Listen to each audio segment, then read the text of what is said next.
Formula One is at a crossroads. The racing is fast, the cars are incredible, and the drivers are superstars. But there's a problem that's been quietly growing. Race after race, the strategy has become predictable. The one-stop pit stop has become the default for almost every team on the grid, turning what should be high-speed chess into a long processional parade.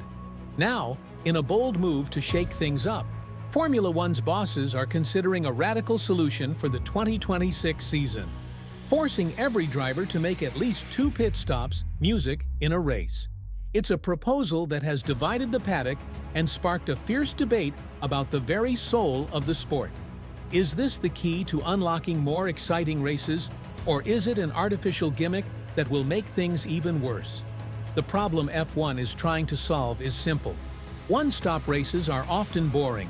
In the last 5 Grands Prix, the winning music strategy has been a single stop every single time. The days of multiple pit stops creating strategic drama and jumbling, the order seem like a distant memory. The reason for this is the incredible durability of Pirelli's modern tires. Even the softest compound can now last for half a race distance, making a one-stop strategy not just possible, but optimal. Teams have become masters of tire management. Their incredibly sophisticated simulation software can calculate the exact slowest possible lap time a driver needs to do to make the tires last. And even if a 2-stop strategy is theoretically a few seconds faster over a race distance, teams will almost always choose the one stop. It's safer, it halves the risk of a botched pit stop, and it reduces the chances of getting stuck in traffic. The result is that drivers spend most of the race managing their pace, hitting a target lap time, and cruising to the finish. It's a long train-like procession that doesn't deliver the wheel-to-wheel action that fans crave. The drivers are not pushing to the limit. They are driving to a number. And that's a fundamental problem for a sport that is supposed to be the pinnacle of speed and competition. This wasn't always the case. When Pirelli first entered the sport as the sole tire supplier, their high-degradation tires were designed to force multiple pit stops. It was a golden era of strategy, with 2 and even 3 stop races being common. The tires were deliberately designed to fall off a cliff in terms of performance, which created huge differences in pace between cars on fresh and old rubber.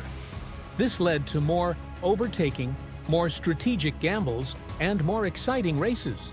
But over the years, as teams got better at understanding the tires, and as the cars themselves changed, Pirelli has been asked to make more durable compounds. Now, the pendulum has swung too far in the other direction, and F1 is looking for a way to swing it back. Their proposed solution is to mandate 2 pit stops for every car in 2026. The F1 Commission is set to discuss this before the end of the year, and there are 3 main options on the table.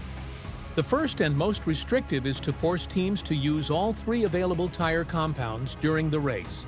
This would guarantee 2 stops, but critics argue it would also lead to every team adopting the exact same strategy, just in a different order. The second option is to mandate 2 stops, but give teams a completely free choice of which tire compounds to use. This would remove the current rule that requires drivers to use at least 2 different compounds and could open up more strategic variety. A team could, for example, run 2 stints on the soft tire and 1 on the medium, a strategy that is currently not allowed. The third option is to set a maximum distance that any set of tires can run. For example, no more than 45% of the race distance, which would naturally force at least 2 stops.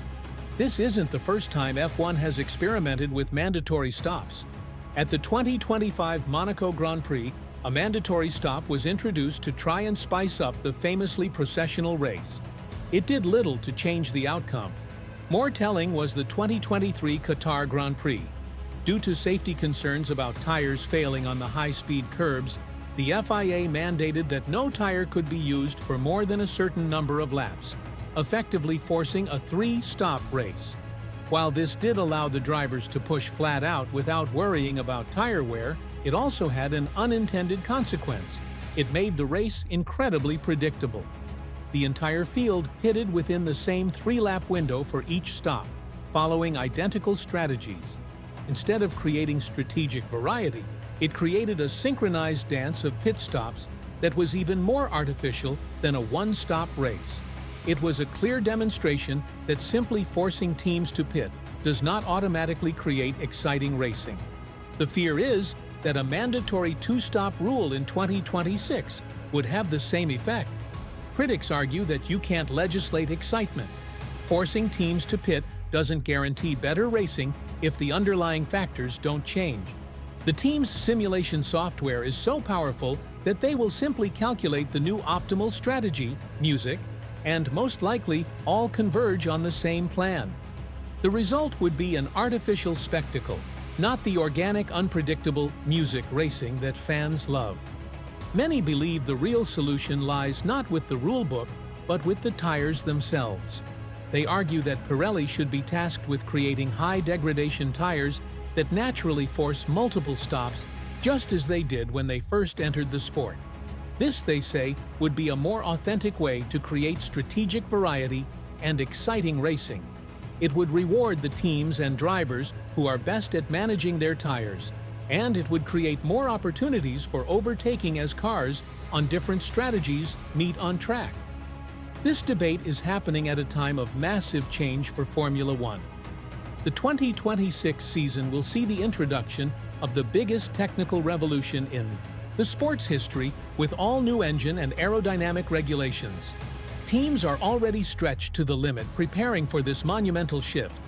Adding a major sporting regulation change like mandatory pit stops on top of that could be a step too far.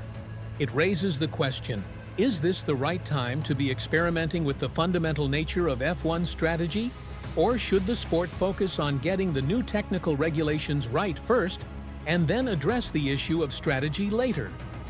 The decision will be made by the F1 Commission, where the teams, the FIA, and Liberty Media will all have their say. The teams' opinions, backed by their powerful simulation data, will be crucial. Some may welcome the change while others will argue for a more natural solution. It's a classic F1 battle: the desire for a better show versus the purity of the sport. Can you force excitement through rules, or should you create the conditions for it to happen organically? There is no easy answer, and the future of Formula One strategy hangs in the balance. The sport is at its highest point ever, and it cannot afford artificial decisions that may ruin its core. Whatever happens next year needs to be very well planned by all parties involved. What do you think? Is this a brilliant move to make F1 more exciting, or a terrible idea that will make it more artificial? Let us know in the comments below. And once you do that, make sure to check the video that is on your screen right now.